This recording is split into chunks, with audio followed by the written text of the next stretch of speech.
Especially నిన్న సాక్షాత్తు గౌరవ ముఖ్యమంత్రి గారు నారా చంద్రబాబు నాయుడు గారు ఈ ఏర్పాట్లను పరిశీలించడానికి పర్యవేక్షించడానికి సాక్షాత్తు ముఖ్యమంత్రి గారు ఇక్కడికి రావడం జరిగింది. ఇక్కడ రావడమే కాకుండా అప్ టు గీతం కాలేజ్ వరకు కూడా స్ట్రెచ్ ఏ రకంగా మనం చేస్తున్నాము, ఎంతమందిని మొబిలైజ్ చేస్తున్నాము, ఎన్ని కంపార్ట్మెంట్స్ చేశారు, ఎన్ని కంపార్ట్మెంట్స్లో ఈరోజు కంపార్ట్మెంట్ డివైడ్ చేశారు, ఒక్కొక్క కంపార్ట్మెంట్లో ఎంతమంది పడతారు, ఒక్కొక్క కంపార్ట్మెంట్ని పర్యవేక్షించడానికి ఎంతమంది ఆఫీసర్లు వేశారు, ఇవన్నీ కూడా సాక్షాత్తు ముఖ్యమంత్రి గారు ప్రత్యేకంగా కూర్చొని దృష్టిలో అన్ని కూడా రివ్యూ చేసి ప్రత్యేకంగా దాని మీద దృష్టి సారించమని చెప్పి అధికారులకి అదేవిధంగా ప్రజాప్రతినిధులందరికీ కూడా ఇన్ఫర్మేషన్ ఇవ్వడం జరిగింది, ఆదేశాలు ఇవ్వడం జరిగింది. దీనిలో భాగంగానే మేము ఈరోజు 5 లక్షల మందిని టార్గెట్ పెట్టుకున్నామండి. ఇంతకుముందు ఒక వరల్డ్ రికార్డ్ ఒకటి ఉంది యోగా డేకి సంబంధించి. ఇంతకుముందు యోగా డే 1,53,000 మందితో చేస్తున్నారు సూరత్లో. అప్పుడు ప్రధానమంత్రి గారు అటెండ్ అవ్వలేదు. కానీ ఈరోజు ప్రధానమంత్రి గారు అటెండ్ అవుతున్న ఈ నేపథ్యంలో సుమారుగా 5 లక్షల మందిని మేము టార్గెట్ పెట్టుకున్నాం. కంపల్సరీగా 3,50,000 మందికి పైగా ఈరోజు ఒకే చోట మనకి యోగా చేయడానికి సిద్ధపడేటట్టుగా ప్రజలందరూ కూడా ముందుకు వచ్చారు. ఇందులోని శుభపరిణామం ఏంటంటే రిజిస్ట్రేషన్స్ చేస్తే 2 కోట్ల మందికి పైగా రిజిస్ట్రేషన్స్ జరిగినాయి. అంటే మేము 2 కోట్లని మేము అనుకున్నాము, 2 కోట్ల మంది పైగా ఈరోజు రిజిస్ట్రేషన్స్ జరిగినాయి. వాళ్ళందరూ కూడా కొంతమంది స్వచ్ఛందంగా ముందుకు వచ్చి యోగా చేయడానికి సిద్ధపడే పరిస్థితులు కూడా కనిపించినాయి. ఈ యోగా డే సందర్భంగా ఒక డిక్లరేషన్ కూడా తీసుకొని ఆంధ్రప్రదేశ్ని ఆరోగ్య ఆంధ్రప్రదేశ్గా కూడా ముందుకు తీసుకెళ్ళడానికి ఒక ప్రణాళికను కూడా సిద్ధం చేద్దామని నిన్ననే గౌరవ ముఖ్యమంత్రి గారు కూడా చెప్పడం జరిగింది. నేను విశాఖపట్నం ప్రజలకే కాదు ఆంధ్రప్రదేశ్లో ఉన్న ప్రజలందరికీ కూడా ఒకటే విన్నపం, ఈరోజు యోగా అనేది మన భారతీయ సంప్రదాయం ప్రకారం, భారతీయ సంస్కృతి ప్రకారం ప్రపంచానికి మనం ఇచ్చిన ఒక గిఫ్ట్.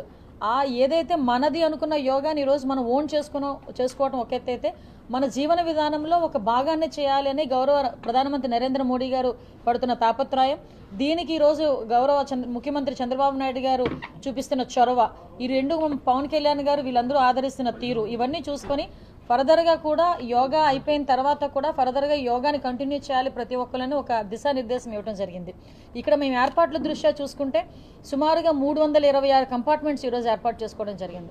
326 కంపార్ట్మెంట్స్లో కూడా దగ్గర 1000 నుంచి 1300 మంది వరకు కూడా యోగా చేయడానికి యోగా ప్రాక్టీస్ చేసే వాళ్ళు ఉంటారు. యోగా ఇన్స్ట్రక్టర్లు కూడా 326 మంది యోగా ఇన్స్ట్రక్టర్ని కూడా పెట్టడం జరిగింది. ప్రతి చోట LED స్క్రీన్స్ పెట్టడం జరిగింది. భద్రత దృష్ట్యా 2000 పైగా సీసీ కెమెరాలు ఏర్పాటు చేయడం జరిగింది. మనకి PM గారు వచ్చిన తర్వాత PM గారు ఉన్న 5 కిలోమీటర్ల రేడియస్లో మనం ఎట్టి పరిస్థితుల్లోని కూడా డ్రోన్స్ని మనం యూజ్ చేయలేం. అయినప్పటికీ కూడా ముందుగానే సీసీ కెమెరాలు అవన్నీ పెట్టుకొని మొత్తం ప్రధానమంత్రి గారి టీము అదేవిధంగా మన లోకల్ పోలీస్ టీం ఇద్దరు కూడా కోఆర్డినేషన్తో ఎక్కడ కూడా భద్రతా వైఫల్యాలు జరగకుండా చూసుకునే బాధ్యత తీసుకున్నాం. అట్ ద సేమ్ టైం ఈరోజు సెక్యూరిటీ, సేఫ్టీ 2 ప్రధాన ఎజెండాలుగా ఈరోజు తీసుకోవడం జరిగింది. చిన్న మైన్యూర్ ఇష్యూస్ని కూడా ఈరోజు పరిగణలోకి తీసుకొని ఎక్కడ ఎటువంటి అవాంఛనీయ సంఘటనలు జరగకుండా, ఎటువంటి ప్రాణ నష్టం జరగకుండా చూసుకునే బాధ్యత తీసుకోమని గౌరవ ముఖ్యమంత్రి గారు ఆదేశాలు ఇచ్చారు. ఎంత మైన్యూర్ ఇష్యూ అంటే ఎక్కడైనా స్నేక్స్ ఎక్కడైనా వస్తాయేమో స్ట్రెచ్లోనే ఎక్కడైనా, ఎందుకంటే చాలా మ్యాక్సిమం మనకి ఫారెస్ట్ ఏరియా ఉంటుంది. ఆ స్నేక్స్ కూడా రాకుండా ఒక స్ప్రేను కూడా చేయడానికి కూడా ఈరోజు అధికారులు ముందుకు వచ్చారు. వాళ్ళనే కాకుండా స్నేక్ క్యాచర్స్ని కూడా కొంతమంది ఇంచుమించు ఒక 50-60 మందిని ఈరోజు మేము డిప్లాయ్ చేసుకుని పెట్టుకోవడం జరిగింది. ఎక్కడ కూడా కొండ వాళ్ళు ఎక్కడైనా ఒకవేళ వర్షం పడి జారినా కూడా ఇబ్బంది లేకుండా వాటికి ప్రొటెక్షన్గా ఒక బ్యారికేడ్స్ కూడా వేయటం జరిగింది. ఇవే కాకుండా ప్రతి ఒక్కరికి కూడా ఒక మ్యాట్, ఒక టీ-షర్టు, వాళ్ళకి ఒక water bottle, ORS packet and biscuit packet, ఇవన్నీ కూడా ఎవరైతే యోగా చేయడానికి వస్తారో వాళ్ళకి ఆ ప్లేస్లో ఇవ్వడం జరుగుతుంది. వచ్చిన వాళ్ళు కూడా వెళ్ళేటంత వరకు వాళ్ళ ఇళ్ళల్లో వెళ్ళేటంత వరకు కూడా ఎక్కడ ఎటువంటి ఇబ్బంది లేకుండా చూసుకునే బాధ్యత తీసుకున్నాం. మేము మా ప్రజాప్రతినిధుల పరంగా మేమందరూ పరంగా ఆంధ్రప్రదేశ్ ప్రజలకి, ముఖ్యంగా విశాఖపట్నం ప్రజలకి ఒక అప్పీల్ ఏంటంటే, ఈరోజు మన విశాఖపట్నానికి దక్కుతున్న గౌరవంగా మనం అందరం కూడా భావించుకోవాల్సిన అవసరం ఉంది. జూన్ 21 ప్రపంచం మొత్తం విశాఖపట్నం వైపు చూస్తుంది. అది నిజంగా ఒక మెరాకిల్, మన అదృష్టం. అటువంటి విశాఖపట్నానికి వచ్చిన అరుదైన అవకాశం కింద మనం భావించుకొని డెఫినెట్గా మనందరం కూడా ఇందులో పార్టిసిపేట్ చేయాలని మనస్ఫూర్తిగా కోరుకుంటున్నా. At the same time medical camps వైజ్గా కూడా చూసుకుంటే ప్రతి 1 కిలోమీటర్కి ఒక మెడికల్ క్యాంప్ పెట్టుకున్నాం. అవే కాకుండా ఇంచుమించు 200 పైగా అంబులెన్సెస్ని కూడా రెడీ చేసుకున్నాం. అవి కూడా కాకుండా ఒక 10 బెడెడ్ హాస్పిటల్స్ టైప్లో ఒక 3 ప్లేసెస్లో 10 బెడెడ్ హాస్పిటల్స్ కూడా రెడీ చేసుకున్నాం. ఒకవేళ వర్షం పడితే ఇన్ కేస్ ప్రధానమంత్రి గారు యోగా చేసేయడానికి ఇబ్బంది లేకుండా ఆల్రెడీ AU గ్రౌండ్స్లో కూడా ఏర్పాట్లు కూడా చేయడం జరిగింది. ఆల్టర్నేటివ్ ఏర్పాట్లు కూడా అక్కడ కూడా చేయడం జరిగింది. ఓవరాల్గా అన్ని విషయాల్లోని కూడా మేము చర్యలు తీసుకుంటున్నాం. నెక్స్ట్ ఇంకొక విషయం ఏంటంటే చాలా మంది లేడీస్ కూడా ఇందులో ఇన్వాల్వ్ అవుతున్నారు కాబట్టి వాళ్ళకి టాయిలెట్స్ విషయంలో ఎక్కడ కూడా ప్రాబ్లం రాకూడదు అని మొన్నటి వరకు అయితే 1400 టాయిలెట్స్ దగ్గర 1500 టాయిలెట్స్ అనుకున్నాం. కానీ నిన్న గౌరవ ముఖ్యమంత్రి గారు వచ్చిన తర్వాత ప్రతి కంపార్ట్మెంట్కి 10 టాయిలెట్స్ ఉండాలని ఆయన ఆదేశాలు ఇచ్చారు. సో దాని పరంగా కూడా ఈరోజు మన మున్సిపల్ మినిస్టర్ గారు అందరూ కూడా ఈరోజు మనకి ముందుకొచ్చి ఆ ఏర్పాట్లన్నీ కూడా చూస్తున్నారు.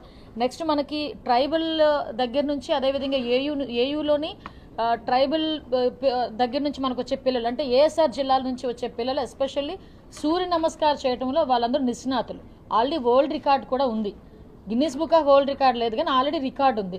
108 టైమ్స్ 108 మినిట్స్ ఐ థింక్ లో 108 టైమ్స్ సూర్య నమస్కారం చేస్తారు వాళ్ళందరినీ కూడా ఏయూ గ్రౌండ్స్లో పెట్టడం జరిగింది. ఏయూ గ్రౌండ్స్ నుంచి కూడా ఒక లింకప్ ఇక్కడ కూడా వస్తుంది. ఎక్కడా కూడా ఎటువంటి ఇబ్బంది లేకుండా చూసుకునే బాధ్యత మేమందరం కూడా తీసుకున్నాం.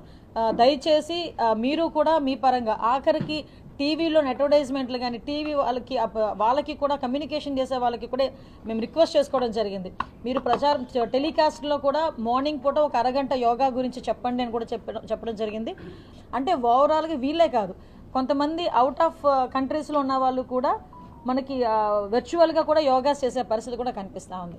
సో దీనికి మనందరం కూడా భాగస్వాములు అవ్వాలని మనస్ఫూర్తిగా కోరుకుంటూ ఈ కార్యక్రమం విజయవంతం అవ్వాలని భగవంతుని కూడా కోరుకుంటున్నాను. అది డిఫికల్టీ ఇప్పుడే కాదు, చంద్రమోత్సవం కానీ మిగతా ఏ ఈవెంట్ చేసినా ఆరంభంలో అన్ని ఫుల్ ఫ్లెడ్జ్డ్గా ఉంటాయి. కొంత సమయం స్టార్ట్ అయిన తర్వాత స్టాఫ్ ఉండరు, వాటర్ ఉండదు, చాలా ఇబ్బందులు ఫేస్ చేసి అందులో ఇంకోటి మార్నింగ్ టైం మీరు ఆల్రెడీ పెట్టారు.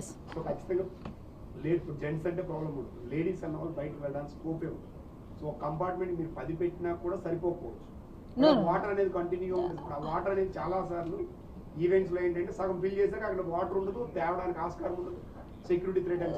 మీకు విషయం చిన్న విషయం అండి, మీరు చెప్పింది కరెక్టే. కానీ విషయం ఏంటంటే ఇక్కడ ఒక రెస్పాన్సిబిలిటీ కూడా తీసుకోవాలని గౌరవ ముఖ్యమంత్రి గారు ఒక వాయిస్ కూడా ఇచ్చారు. ఎందుకంటే మన బీచ్ రోడ్ స్ట్రెచెస్లో కొన్ని మనకి పబ్లిక్ టాయిలెట్స్ ఉన్నాయి. అట్ ద సేమ్ టైం కొన్ని హోటల్స్ ఉన్నాయి, కొన్ని స్కూల్ ఆర్గనైజేషన్స్ ఉన్నాయి. వీళ్ళందరూ కూడా ఆ రోజు ఓపెన్ చేసి పెట్టండి అని చెప్పి క్లీన్ చేయడానికి కూడా ఆల్రెడీ డిప్లాయ్ చేసి ఉన్నారు. అదొకటి మనం తీసుకుంటాం. అట్ ద సేమ్ టైం ఈ బయో టాయిలెట్స్ ఏదైతే ఉన్నాయో మీరు చెప్పిన ఇన్ఫర్మేషన్ ఏదైతే ఉందో అది కూడా మేము ఒకసారి క్రాస్ చెక్ చేసుకుంటాం. డెఫినెట్గా అక్కడ కంపల్సరీగా వాటర్ వెంటనే ఫిల్ చేయడానికి వాటర్ ట్యాంకర్స్ని కూడా రెడీ చేసుకోమని చెప్తాం. మీరు తీసుకుని పరిగణలోకి తీసుకుంటాం మీరు చెప్పింది కూడా. ఎస్, ట్రాఫిక్కి సంబంధించి ఇప్పుడు 75 ప్లేసెస్లో మేము ఈరోజు పార్కింగ్ ప్లేసెస్ కూడా పెట్టుకున్నామండి. ఈ 75 ప్లేసెస్లో ఏ వెహికల్ ఎటువైపు నుంచి ఎన్ని వస్తాయన్నది కూడా మ్యాపింగ్ చేసుకోవడం అయింది. ఫర్ ఎగ్జాంపుల్ ఇప్పుడు సాగర్ నగర్ ఏరియా ఉన్నదనుకోండి, అక్కడ నుంచి వాళ్ళు బస్సెస్లో తీసుకొచ్చి అక్కడ మనుషుల్ని దింపిన తర్వాత మళ్ళీ తిరిగి ఆ ప్లేస్లోకి వెళ్ళటం ఎక్కడ కూడా ఇబ్బంది లేకుండా చూసుకునే బాధ్యత తీసుకున్నాం. కాబట్టి ఇప్పుడు మ్యాక్సిమం సాగ్రిగేట్ అయింది. అంటే ఎటువైపు నుంచి వచ్చిన వెహికల్స్ అటువైపునే ఉంటాయి, అక్కడ నుంచి మళ్ళీ బ్యాక్ వెళ్ళిపోతాయి. కాబట్టి ట్రాఫిక్ ఇష్యూ రాదు. ఎట్టి పరిస్థితుల్లోని కార్యక్రమం అయిపోయిన తర్వాత వితిన్ ½ an hourలో ట్రాఫిక్ అంతా క్లియర్ అయిపోతుంది. ఆ రకంగా మేము పక్కా ప్రణాళికతో ఉన్నాం.